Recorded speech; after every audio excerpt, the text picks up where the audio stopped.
Ladies and gentlemen, good day and welcome to the Persistent Systems earnings conference call for the first quarter of FY22 ended June 30th, 2021. We have with us today on the call Dr. Anand Deshpande, Chairman and Managing Director, Mr. Sandeep Kalra, Executive Director and Chief Executive Officer, Mr. Sunil Sapre, Executive Director and Chief Financial Officer, Mr. Saurabh Dwivedi, Head of Investor Relations, and Mr. Amit Atre, Company Secretary. As a reminder, all participant lines will be in the listen-only mode. There will be an opportunity for you to ask questions after the presentation concludes. Should you need assistance during the conference call, please signal an operator by pressing star then 0 on your touchtone phone. Please note that this conference is being recorded. I now hand the conference over to Mr. Sandeep Kalra. Thank you, and over to you, sir. Good afternoon, good morning, good evening to all of you, depending on where you're joining us from. It's good to be with you once again, and I hope all of you are continuing to stay safe and healthy. Before I go into the financial and business updates, I would like to start by thanking our team members and customers for their resilience and their trust in us during these unforeseen times. Several of our team members and their extended families were impacted during the second wave of COVID-19. Sadly, we even saw a few of our colleagues succumbing to COVID. Pray for the well-being of the family and their loved ones. As a countermeasure from our side, we have been undertaking vaccination drives for all our India-based employees and their families. We are happy to report that more than 10,000 of our associates and their families have availed of these vaccination drives.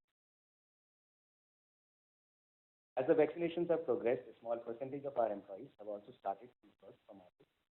We expect the numbers to go up gradually. However, we'll be taking a cautious approach to return to office while considering the possibility of a third COVID wave, as well as region-specific nuances. Once again, we sincerely pray for everyone's well-being. With that, let me get into the business and finance.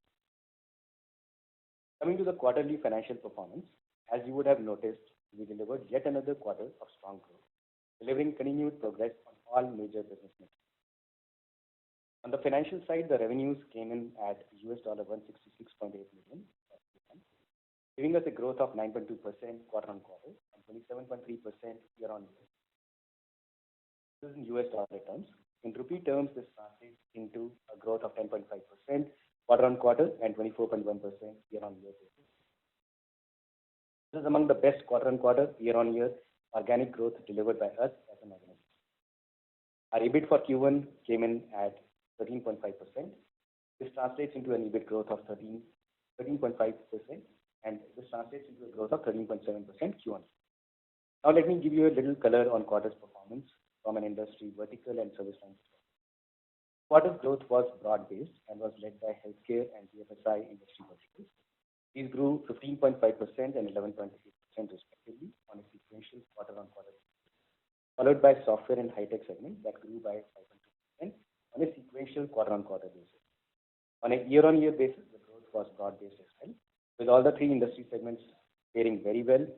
Healthcare came in at 32.1%, banking financial services at 23.5%, and software high-tech at 27.9% year-on-year. We also saw consistent growth across our top account categories, whether it was our top 1, top 2 to 5, top 6 to 10, or top 11 to 20. All of these saw significant growth quarter-on-quarter. To give you specific numbers, the top 1 customer grew by 3.4%, top 2 to 5 by 15.6%, top 6 by 12, and top 11 to 20 by 10.9%. This should give you the confidence of our strategy in terms of account mining working out very well. Further, to substantiate this, the number of customers that we have in the greater than 5 million moved significantly up this quarter, going up from 17 to 21, an addition of 4 customers in the greater than 5 million category. Similarly, on the greater than 1 million category and less than 5 million revenue run rate, added 10 customers on a sequential quarter-on-quarter basis. The quarter ended with 76 customers in this revenue category compared to 66 in the last quarter. Before I move on, I would like to point out 2 aspects. In the last 2 financial years, we have been reporting our revenue breakup by 2 organization units, technology services and alliance. As we have been sharing with you in our previous calls, the business is now organized around industry sectors, service lines, and Hence, we are discontinuing the reporting of our revenue breakup by the two erstwhile organizational units, as the utility of the same is no longer available. Revenue for our CE/CLM reseller business, which is categorized under our IP business, has been accounted on a net basis from Q1 FY22 onwards. That is, for the CE/CLM reseller business, we are only taking the margins for value-added reseller services as the top-line revenue in our P&L. This was necessitated due to the lack of associated engagements with such reseller revenue. Now, coming to the order book for the quarter, we had a good quarter from an order booking perspective. The total contract value for the quarter came in at $244.8 million. The annual contract value of this is the order of $188.8 million. In terms of new bookings, the new business total contract value was $147.7 million, out of which the ACV component or the annual contract value component stands at $93.5 million. Just to refresh everyone's memory, the TCV, ACV numbers that I just spoke about include all bookings, small and large, renewals, as well as new bookings across existing and newer customers. Coming on to the employee numbers. We had yet another quarter of significant addition in our team count. We brought in 1224 new colleagues, bringing our total colleague base or employee base to 14,904 at the end of June 2021. The attrition for quarter came in at 16.6% compared to 11.7% in Q4 on a trailing 12-month basis. As you would have seen, attrition has been increasing across the industry, given the shortage of digital skills in the industry and the ongoing upsurge in demand. This is definitely a focus area for us as a management team. We have taken many proactive measures with an aim to bring this under control. The measures include increased engagement levels with our employees, flexible working hours to help work-life integration, increase in fresh grad intake, upskilling of our existing employees, and helping our people with long-term career development and planning with active learning and development interventions. As you may be aware, we had undertaken salary increases in November 2020 for the last financial year's cycle, much ahead of our other peers. For FY22, we have reverted to our normal wage hike cycle in July. We continue to strengthen our leadership. Suresh Prabhu joined us as the Chief Delivery Officer for Industry Verticals. Suresh comes in with a strong experience across multiple product organizations. Suresh's experience should help us further enhance our digital engineering expertise. We also continue to strengthen our team with addition across sales, delivery, and enabling functions. These additions to our team would help us strengthen our muscle as we move with conviction towards our big 2020. Coming to the M&A front, the integration of CAPIOT has progressed well, and we continue to see quarter-on-quarter growth in our integration practices. We acquired the IP and business assets of Sureline during Q1. The IP and the team of Sureline has augmented our capabilities in cloud migration, modernization services. Continue to scout for potential targets in our focus areas and hope to give you an update on this in the coming quarter. Moving on to ESG. As shared with you in our previous analyst call, we have now appointed an ESG consultant to define the ESG roadmap for the company and start measuring ourselves against standard ESG practices. By the end of FY 2022, we will come up with a comprehensive report on our ESG roadmap and the status of our current initiatives against the program. Now I'll turn the call to our CFO, Sunil Sapre, to give a detailed color on the quarterly financials and the related. I'll come back after Sunil's comments to give you some more details on the key client wins for the quarter and awards and other recognitions the quarter got. Over to you, Sunil. Yeah, thank you, Sandeep, and good evening to all. I hope you're all safe and keeping well. So Sandeep has given very much about the business. Let me give you some more financial details for the quarter ended June 30th, 2021. So revenue for the quarter at $166.82 million, registered QOQ growth of 9.2% and YOY growth of 27.3%.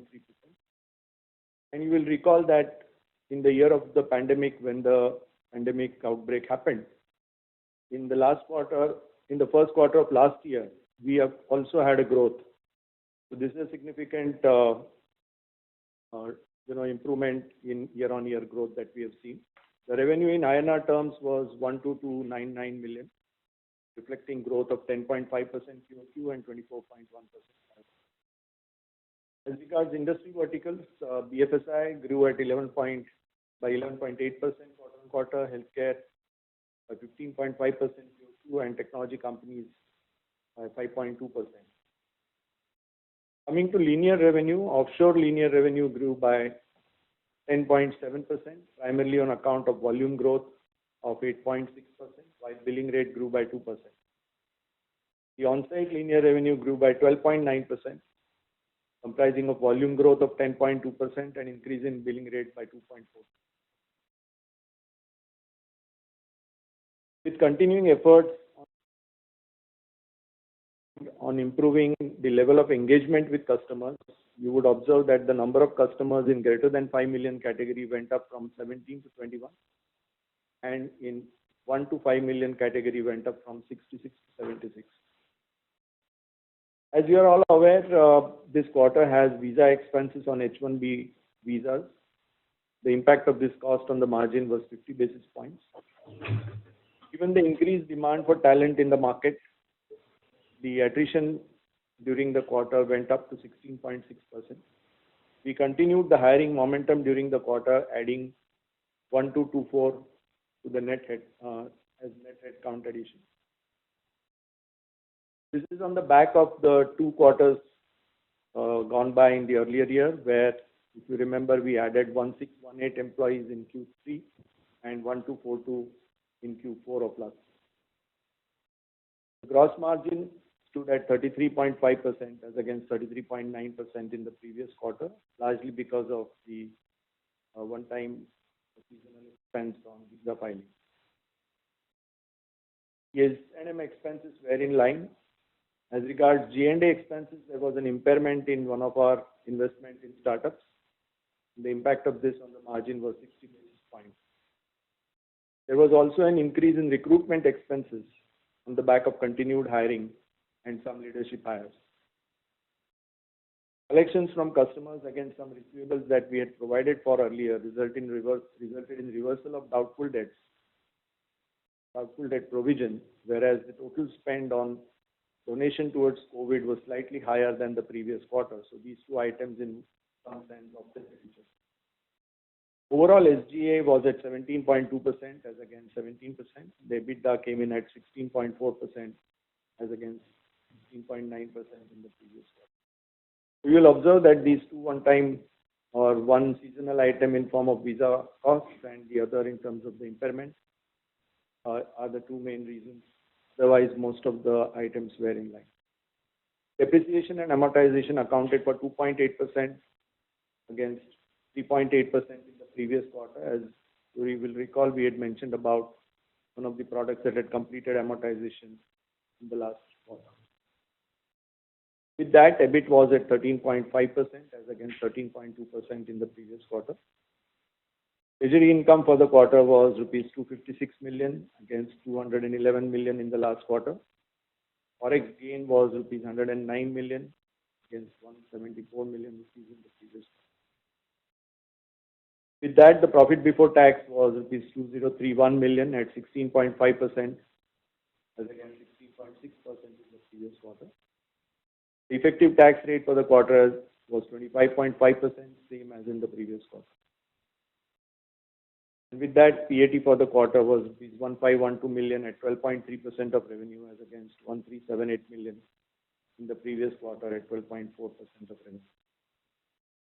Coming to the operational capex, it was rupees 141 million rupees in this quarter. The cash on books at rupees 19955 million as at 30th June compared to 19831 million as at 31st March.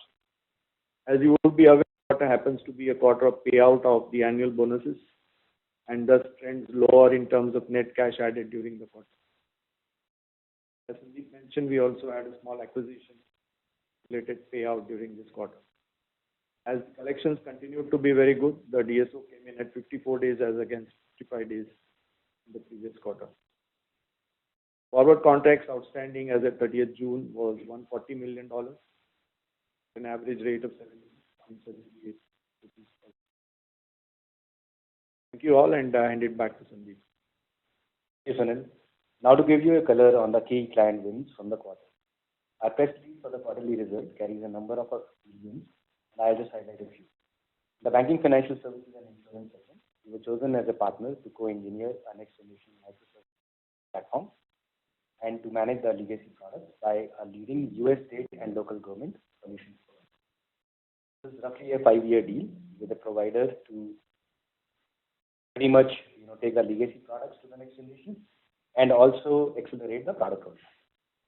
The next win that we saw in banking financial services was with one of the largest banks in the US, where we were chosen as a partner to transform wholesale and commercial lending operations through consolidation of multiple legacy systems of record. In healthcare life sciences, we were chosen to manage the Salesforce roadmap, implementation, and provide managed services to support proprietary inventory management platform moving to Salesforce for a large US-based pharmaceutical firm. We were chosen by a large US-based global retail pharmacy company to implement and modernize cloud-based security utilizing Microsoft Azure. In the software and high-tech and emerging technologies, we won a multi-year, multi-million-dollar deal involving the implementation of Salesforce platform to drive business growth, improve customer experience, and unify business processes for an education private organization. For a leading player in gaming products and services, we were chosen to provide re-architecting, re-engineering, and modernization services for gaming systems. This is again a multi-year, multi-million-dollar. Now moving on to the awards and recognitions for the quarter. Q1 saw us get continued recognition from multiple industry-leading analyst firms and associations. Mention a few. For the 5th consecutive quarter, we were named a top 15 sourcing standout for managed services in Q1 Global ISG Index in Booming 15 category. ISG also named Persistent a rising star for digital transformation in 2020 ISG Provider Lens for healthcare digital services for the US. We were named a star performer in Everest Software Product Engineering Services PEAK Matrix Assessment for 2020. Moving on to the partner ecosystem. We continue to invest in deepening our collaboration with IBM to accelerate hybrid cloud adoption in the enterprise. Under this collaboration, we'll continue to invest in IBM technology that helps its customers adopt hybrid cloud architectures with Red Hat OpenShift, industry-specific clouds, and advanced security practices. During the quarter, we also became a key development, support, and deployment partner across the IBM automation portfolio, including IBM Cloud Pak for business automation, robotic process automation, and other network automation solutions. More details on these partner activities are available in our earnings review and on our website. In summary, we delivered well in Q1. We're seeing a good traction for our services in the markets we serve, and we are confident of growth journey going ahead. With this, I would like to conclude our prepared comments. I would like to request the operator to open the floor for questions. Operator, please go ahead. Thank you very much, sir. Ladies and gentlemen, we will now begin the question and answer session. Anyone who wishes to ask a question may press star and 1 on their touchtone telephone. If you wish to remove yourself from the question queue, you may press star and 2. Participants on the webcast can use the chat box option appearing at the bottom of their screens to submit their questions to the management. Ladies and gentlemen, we will wait for a moment while the question queue assembles.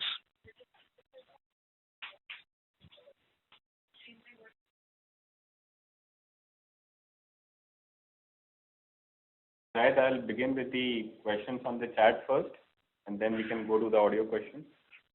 Sure, sir. So Sandeep and Sunil, the first question that we have got on the chat forum is, could you give a number on what level of growth has the acquisition of Capiot enabled in this quarter?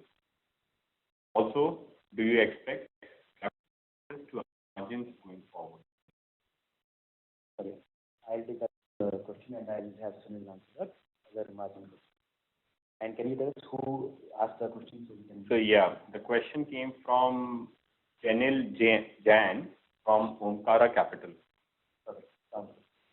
So on the question around Capiot growth, for the quarter compared to the last quarter, the Capiot growth would have been roughly around 500K in US dollars quarter on quarter. Well, if you can answer the margin question.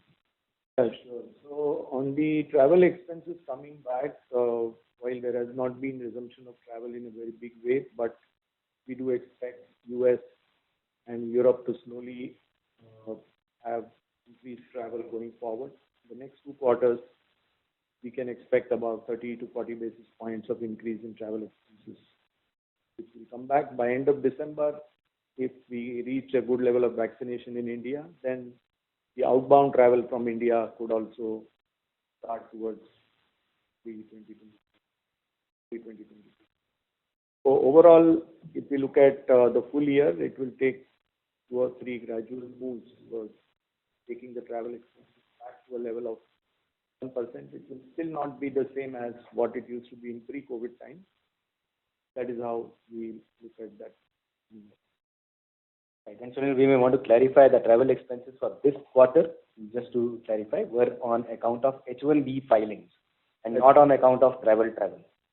And that happens every year in this quarter. So we just want to clarify.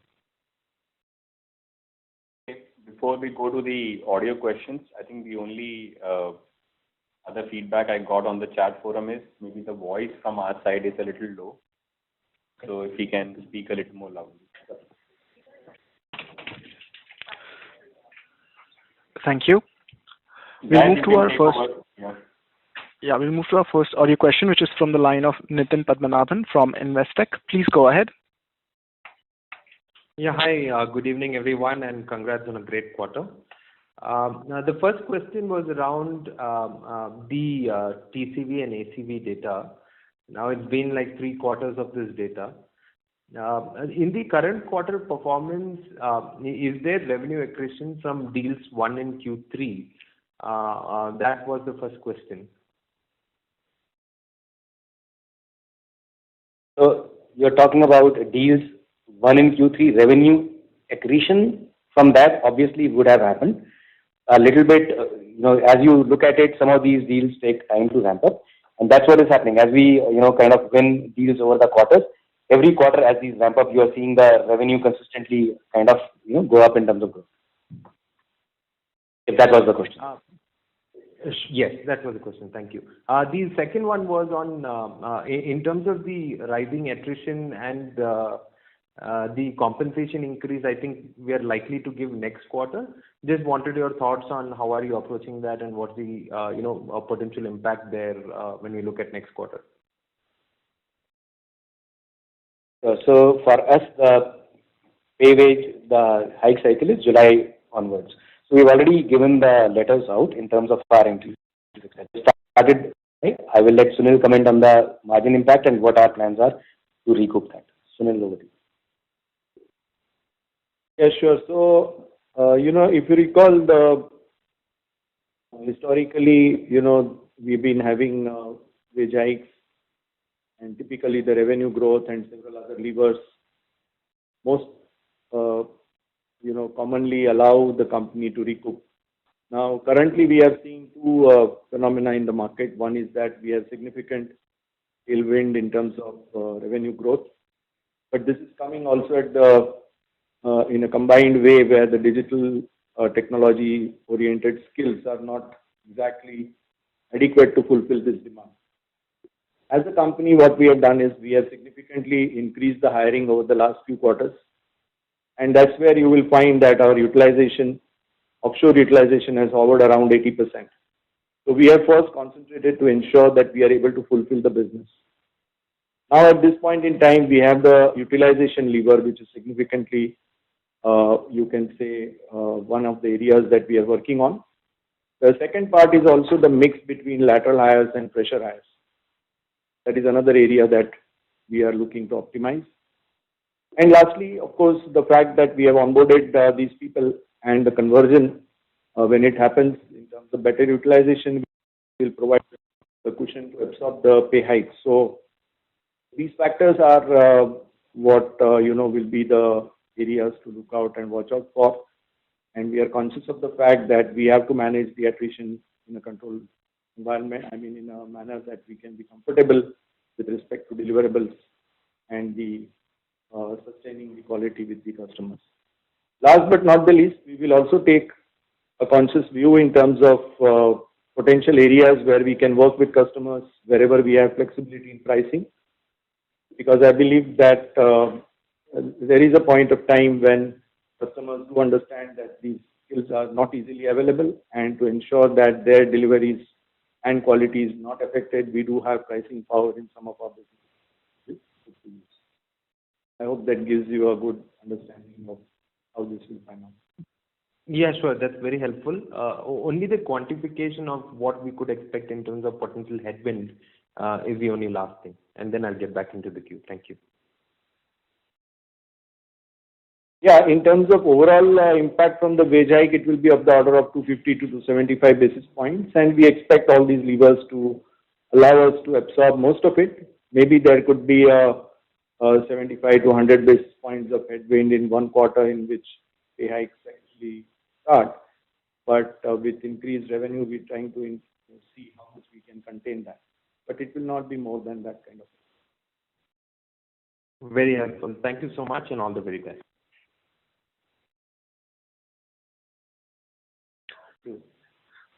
Thank you very much.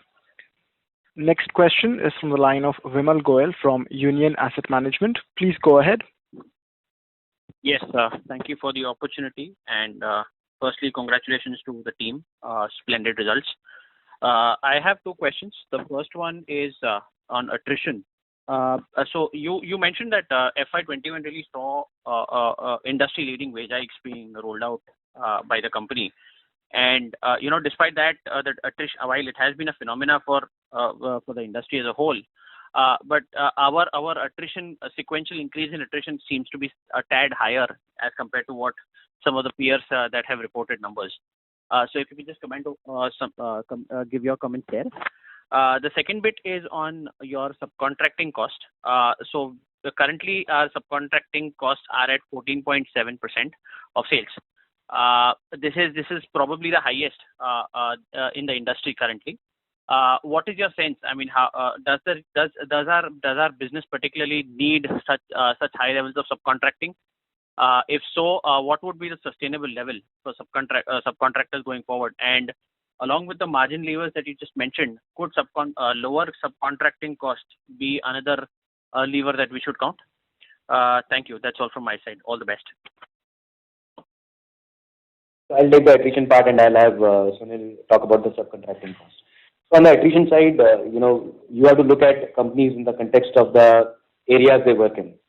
So if you look at Persistent, we have always been on the cutting edge of technology. We are the leaders in digital engineering, and hence, the kind of skill sets that we have in the company, whether it is doing, custom products for technology companies or doing digital engineering enabled programs in cloud, data, Salesforce, etc. We are on the cutting edge, and those are the skill sets that are the hottest in demand in this, post, or if I can say, post-pandemic times.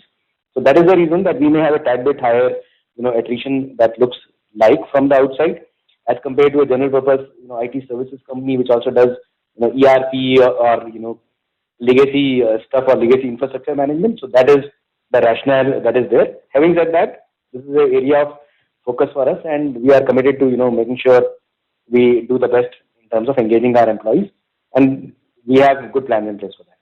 Now, over to you, Sunil, for the subcontracting part.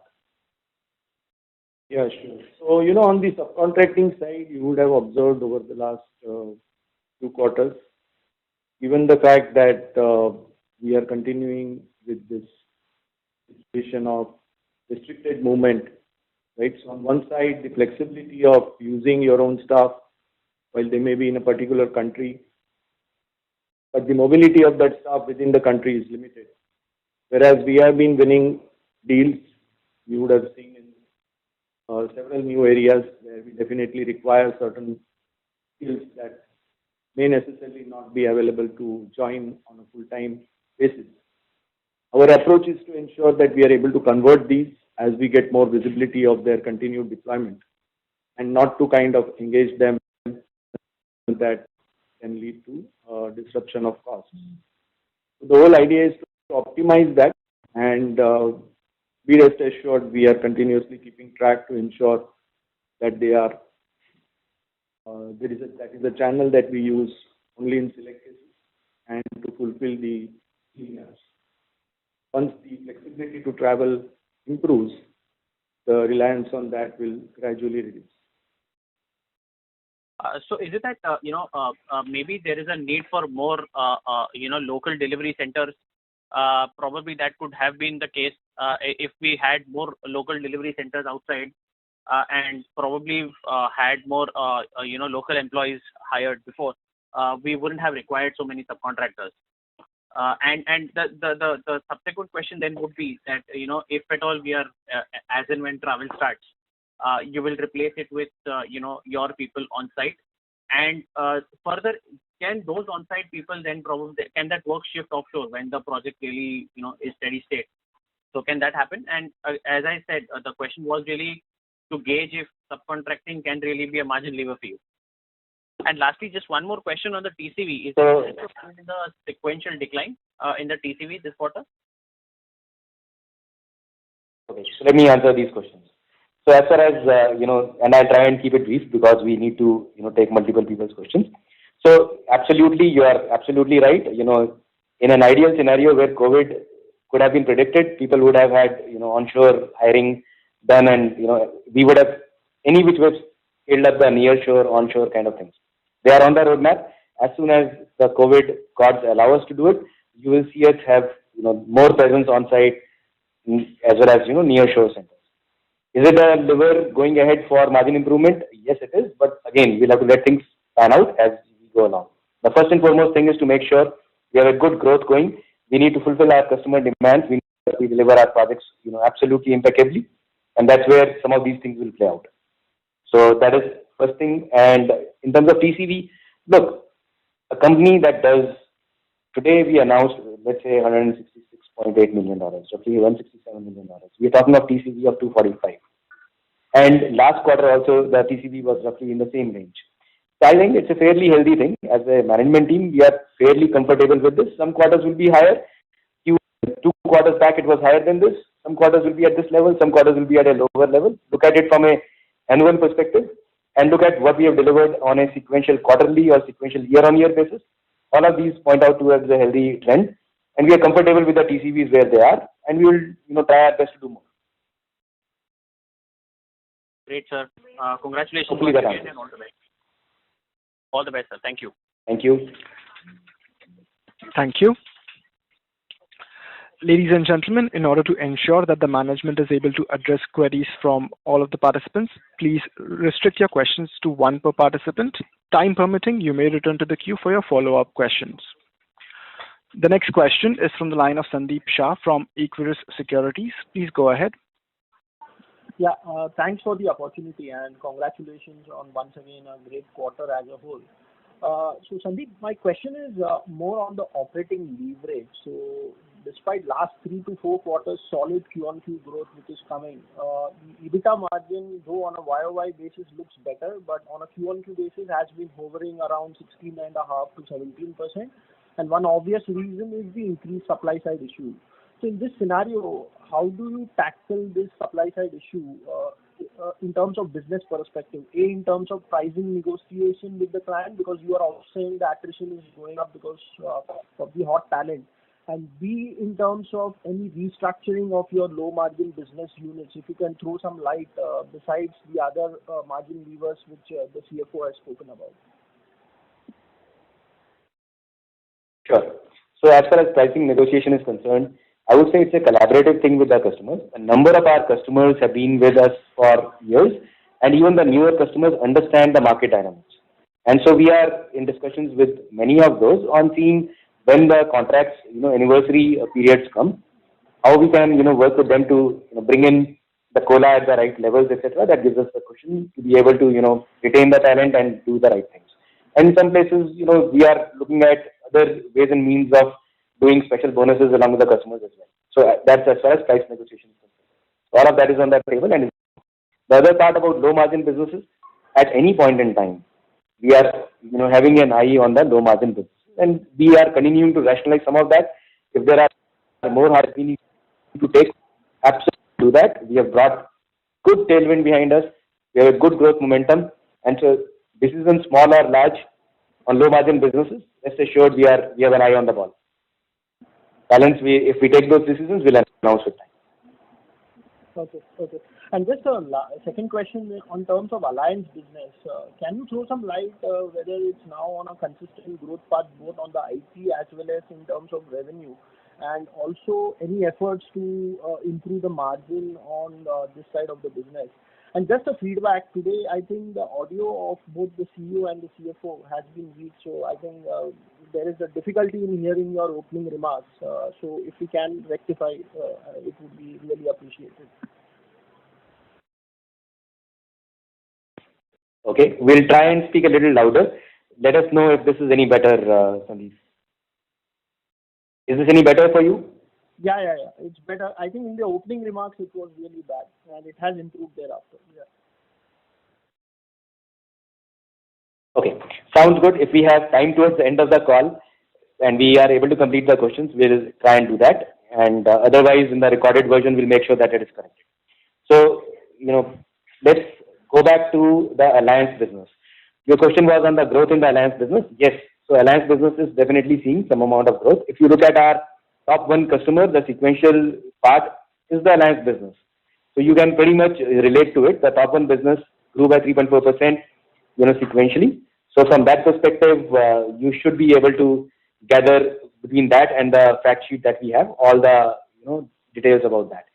Now, in terms of margins, etc., as well, as I said, we have an eye on the ball in terms of which are the businesses where the margins can be improved, and part of the thing is those are being implemented, and that is where, despite the one-time, things that we talked about, the impairment that we talked about, the basis points because of the H1B filings we, talked about, we still were able to come in at about 16.3, 16.4, right? And if you add back those things, we are actually higher than the 17, whatever was there last quarter. So from that perspective, we have an eye on various parts of the business, and we will keep continuously, looking at what we can optimize.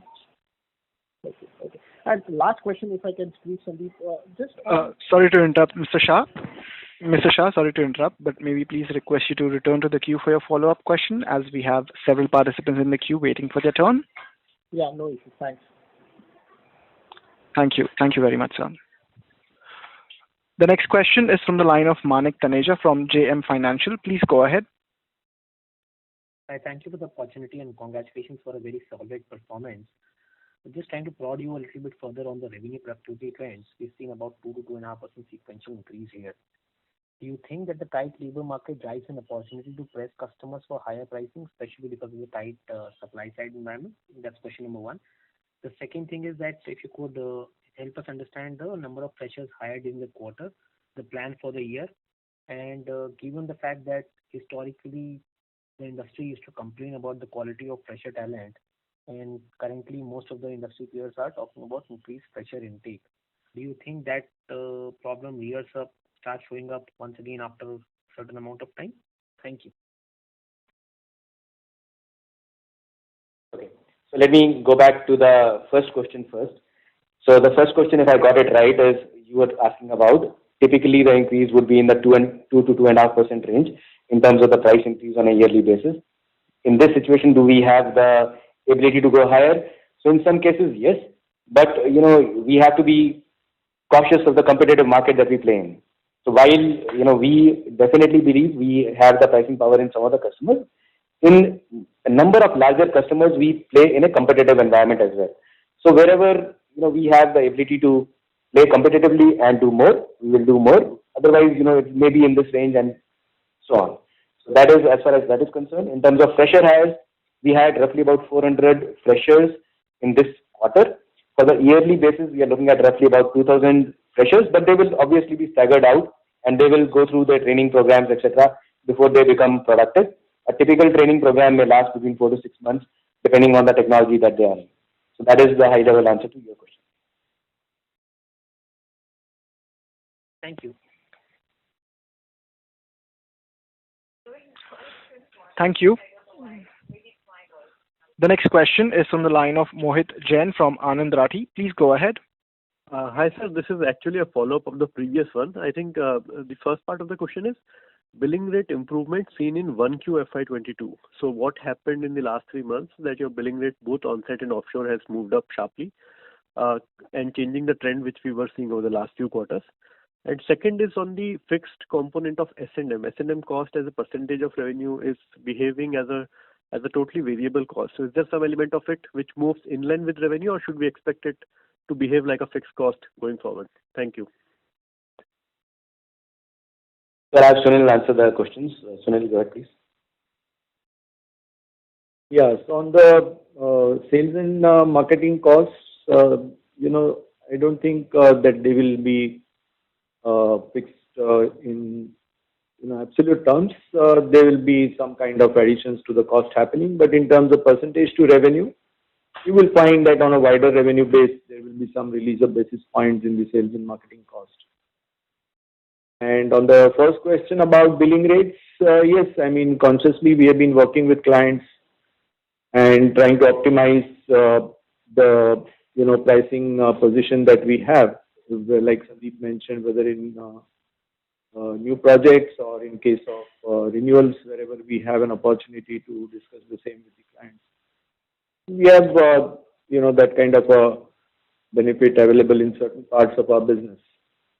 So it's consciously happening. It's not because of anything particularly standing in the earlier quarters, but it's a conscious effort to improve our. That's the needed to ensure that we are able to hire good talent and pay them well. So 1Q you already saw some price increases, right?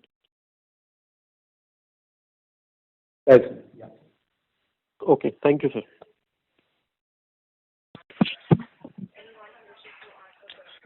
Thank you. Next question is from the line of Dipesh Mehta from Emkay Global. Please go ahead. Yeah, thanks for the opportunity and congrats on strong execution and healthy momentum. Two questions. First, just want to get what is driving strength in healthcare. So if you can provide some perspective, what is driving demand and how we are addressing that strength of demand in healthcare. And second question is related with India business. If you can provide some perspective, because India is doing well for us, and we have not seen any impact despite second wave of COVID in India. So if you can provide some colors, what is driving strength in India? Thanks. Sure. So the first question first, strength in healthcare. So the strength in healthcare is driven predominantly on the back of focused attempts by us in different parts of healthcare. So healthcare is an ocean in any country. It's one of the biggest GDP spenders.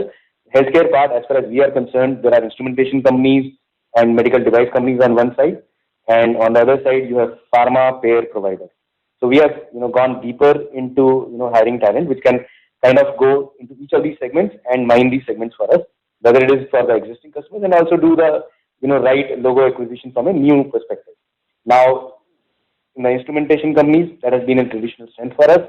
In the provider and pharma, we are partnering more deeper with Salesforce. We have the best capabilities in the market on the provider segment in the US as far as Salesforce is concerned, and right from digital front door to many other solutions for the healthcare market, we are the leading provider.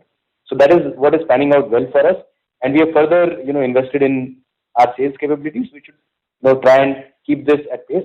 Not every quarter will be 15.5% sequential, whether it is healthcare or other segments, but overall the segment we have gone deeper in our penetration, and hopefully that will keep faring well for us over a period of time. Now, on the India side of it, there are two parts in the India market.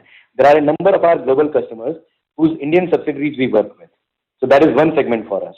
Second segment for us is the companies in India like the NBFCs, etc., where we are a big leader in the Salesforce space in implementing many different things like their loan origination systems, and for one of the leading mid-tier NBFCs, we are basically doing a huge multi-year transformation program as well. So there is good market locally for us, and then there is a market in India for the global customers, their Indian subsidiaries, and so on. Wherever the contract originates from, that's where we accrue the revenue. That's where the global companies' Indian subsidiaries, that revenue is accrued in India. So that's where you see the growth come in India from. Hopefully this answers your question. Yeah, thanks. Thank you. Thank you. Next question is from the line of Girish Pai from Nirmal Bang. Please go ahead. Yeah, thank you for the opportunity. I have a question for Sandeep and one for Sunil. Sandeep, your digital engineering stems from your OSPD capability, which is your legacy capability. But what is your right to win in the enterprise modernization market, especially against incumbents who are fairly strong out there? On what basis are you winning those deals, and is this sustainable? Sure. So let me answer that first, and then you can have the second question for Sunil. So Girish, if you look at it, what is the digital engineering side of it, and why is that giving us a seat on the table in the enterprise side? Today, if you look at it, everyone in the enterprise side, if you go to a large credit card company or a credit card issuer, they want to feel like a software product company. You go to a ATM company, they want to have software solutions outside of the ATM as well. You go to any company, everyone is looking at product and platforms, whether you are a enterprise in the banking financial services space or healthcare or any others, right? And everyone is talking about agile development. Everyone is talking about going more digital. Who has the more skills in that? Is it the legacy providers, or is it providers like ourselves who have been doing this for the last 30 years? We were entrenched in the product segment, and that is the skills that are today relevant for enterprise modernization. So what we used to do for product companies in a cloud-first kind of a product development is today applicable for a cloud-first platform development or enterprise modernization. So that is where today the barriers for us competing with the who's who, whether it's a US-based organization or a European heritage organization or an India heritage large organization, those barriers are broken, and we are competing fairly squarely for that market share, and that's where we are winning as well. So that's as far as the enterprise modernization story and our right to win is concerned. So you can ask the second question to Sunil, and we'll take it from there. Thank you. Next question is from the line of Abhishek Shindadkar from InCred Capital. Please go ahead. Yeah, hi sir. Thanks for the opportunity and congrats on an excellent quarter. My first question is regarding the growth in Europe. Anything that we should read? It's been quite volatile, both on a quarter-on-quarter and a YOY basis. And my second question is more about the strategy. So now with us positioning ourselves as a pure play OPD player. Historically, Persistent has operated at a very higher band of margins. So I'm not asking from a quarter perspective, but structurally, how do we position ourselves? Whether we would like to kind of achieve a higher band or kind of reinvest and kind of accelerate the growth, which is more comparable to OPD players. Thank you, sir. Sure. So let me try and briefly answer both the questions. So the growth in Europe, yes, it used to be volatile because one part of our business out there was majorly focusing on the resale of CE/CLM, which is an industrial product, which we also engineer for one of our largest customers. And that used to, since it's a product sale, sometimes some quarters it used to go up, some quarters it used to go down. And the other thing was we were trying to provide services around that. Now, if you look at it this quarter, we have taken the revenue on net accounting. If we had taken it on gross accounting, even Europe would have grown, much higher. And, the growth rate being one, the volatility being second, both the things to take care of the volatility. And since we don't add much value in that reseller business, we have taken it to net. And now on, you should not see much volatility in the Europe business and in the IT business. So that's the answer on that. The strategy part, yeah. Today, if you look at it, our skills are fairly well in demand. And can we try and, get a little bit more margin over a period of time? Absolutely. But is that the highest priority for us right now versus, making sure we continue the growth momentum? The growth momentum is, at the same time, we will see wherever we can, keep moving on the margin parameter over a period of next few quarters and years. Our aspirations are to do both. Pretty good growth and also increase the margins. But that will take time. And growth is priority for us as of this point in time. Hopefully that answers both your questions. Yes, sir. Thank you for taking my question. And just a small one for Sunil, sir. Nothing to worry about the unbilled this quarter or any comments that you would like to make. Thank you for taking my questions and best wishes for 22, sir. There is nothing to worry about that. It's just a matter of some of the paperwork that we had to get done, spilled over to the next few weeks, so it is getting built in this.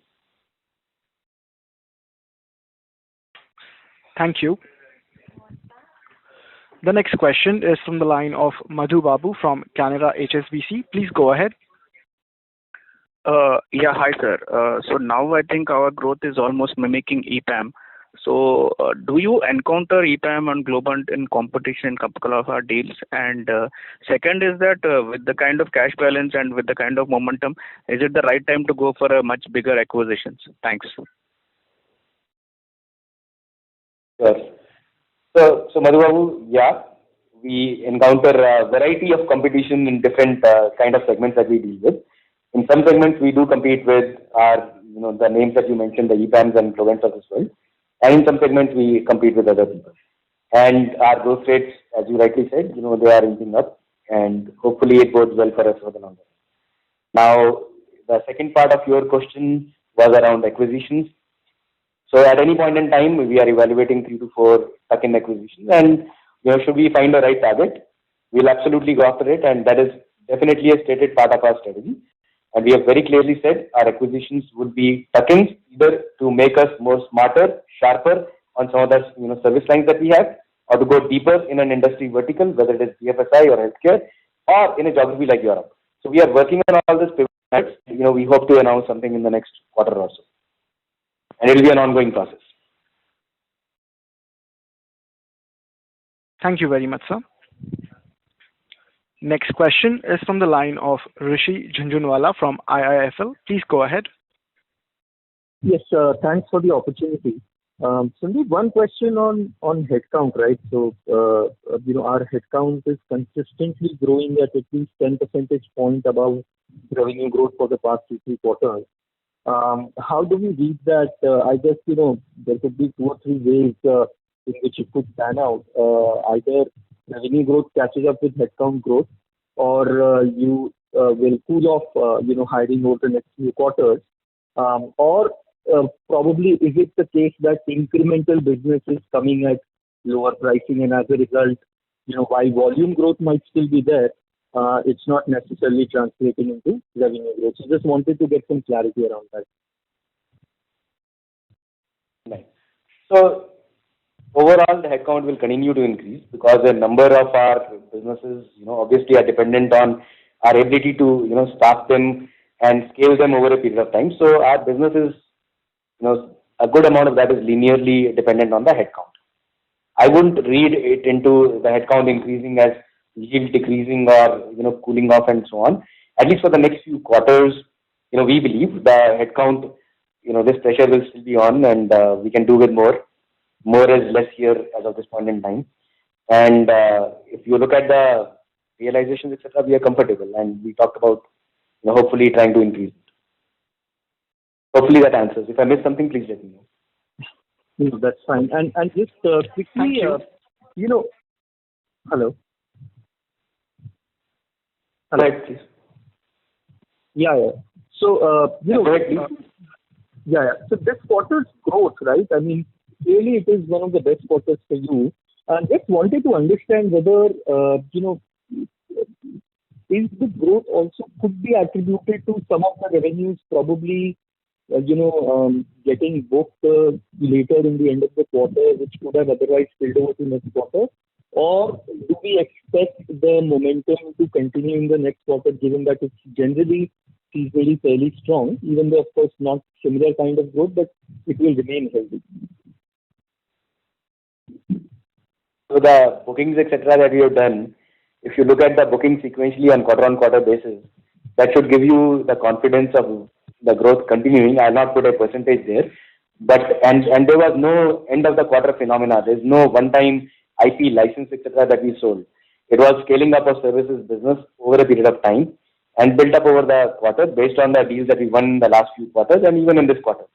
And we have done healthy bookings. We have a healthy pipeline, so we are confident of the ongoing growth. Great. Thank you. All the best. Thank you. Thank you. Mr. Devedi, would you like to take Yeah. chat questions for now then? Yeah, we just have time for a couple of questions which have come on the chat forum. So the first question to you, Sandeep. This is from Atul Bhole, DSP Investment Managers. In light of substantial deal wins across industry and shortage of skill set, do you see risk of delay in deal ramp-ups? So, look, it is a reality that, a number of our peers are also having good order bookings, etc., and there is pressure in the market for talent. But the objective at our end is our ability to forecast our requirements and try and, be ahead of the curve in terms of trying to hire the right skills, etc. And we are doing our best. So far, we have not seen any delays in any of our customer program ramp-ups. And thankfully, all the ramp-up that we have done, we have hired roughly about 4,000 people in the last 3 quarters. And that has, kept us on pace. We have not missed any customer commitment, even in COVID times. So we are hopeful, and, it's an ongoing business challenge, and we have good processes in place to take care of it. Okay, and the last question, which maybe either you or Sunil can address, from Debashish Mazumdar from Edelweiss Finance. He's asking, unlike most of the peers, our on-site contribution to the revenue is going up significantly in last few quarters. What is the reason there? Are we addressing the high demand scenario in a different way than competition? And in the previous high demand cycle between 2010 and 16, Persistent used to operate at 16 to 18% EBIT margin bracket. Do we see potential to go back to those levels in the medium term? Okay, so let me quickly try and answer because we are running out of time. So as far as we are concerned, look, when we talk of digital transformation related projects, there's an upfront, good amount of interaction that's required with the customers.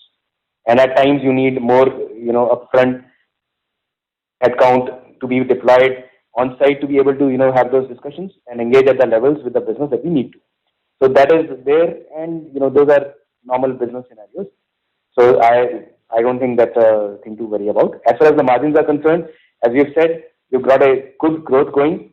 Growth with the right balance of margins is what we are looking at. We are not looking at, squeezing EBITDA out of every, thing that we can. Businesses can be run differently. We are confident with our growth and a right balance of EBITDA. So with that, I think we should stop here. So once again, we'd like to thank our 15,000 team members, our customers and our partners for their, unflinching support in this, COVID times as well. We have been on a good growth journey for last many quarters. We are bullish on our prospects for the future. We appreciate your spending time with us on the call today and look forward to connecting with you again in 3 months, hopefully with a positive update on an ongoing basis. Please stay safe, stay healthy. Thank you.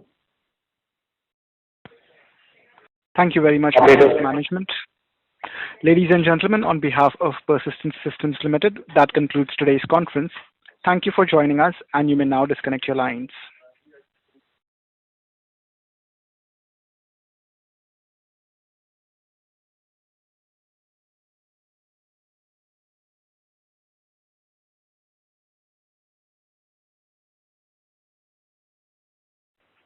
Playback is complete.